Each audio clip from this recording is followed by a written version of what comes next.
حدیث نبوی، نظر تیز کرنے کا نبوی نسخہ۔ حضرت ابن عباس رضی اللہ عنہ سے روایت ہے کہ نبی اکرم صلی اللہ علیہ وآلہ وسلم نے ارشاد فرمایا، بالا شعبہ تمہاری سرموں میں سب سے بہتر سرما احمد ہے، نظر کو تیز کرتا ہے اور پلکوں کے بال کو اگاتا ہے۔ حدیث نبوی سن کے آگے شیئر کریں۔ حدیث نبوی، رسول اللہ صلی اللہ علیہ وآلہ وسلم نے فرمایا، جب تم ایسے ہو جاؤ کہ تمہارے غم بڑھ جائیں اور تم ان غموں کو ختم کرنا چاہتے ہو تو مجھ پر درود پڑھو، یہ تمہارے غموں کو ختم کرنے کے ساتھ ساتھ تمہارے گناہوں کو بھی مٹا دے گا۔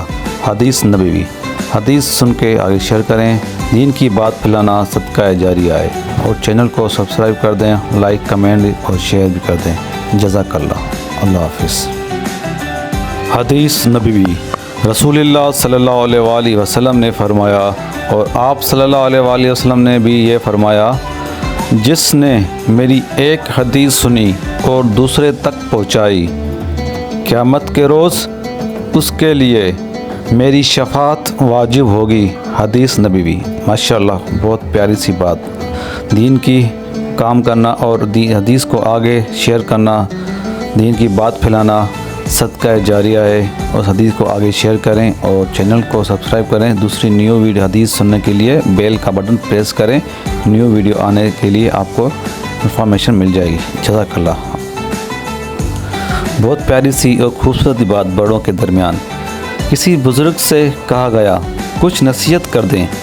فرمایا، بس دھیان رکھنا کوئی اللہ سے تمہاری شکایت نہ کرے۔ اللہ اکبر، اتنی پیاری اور سمجھداری کی بات ہے، قسم سے سمجھنے کی بات ہے، اور اس پہ تھوڑا خیال کریں۔ یہ بزرگ نے کیا نصیحت فرمائی ہے، کن الفاظوں میں کیا کچھ نہیں رکھا، بس تھوڑی سمجھنے کی بات۔ یقین کریں آپ بالکل سمجھ جائیں گے تو آپ کے حق میں ہی ہوگی۔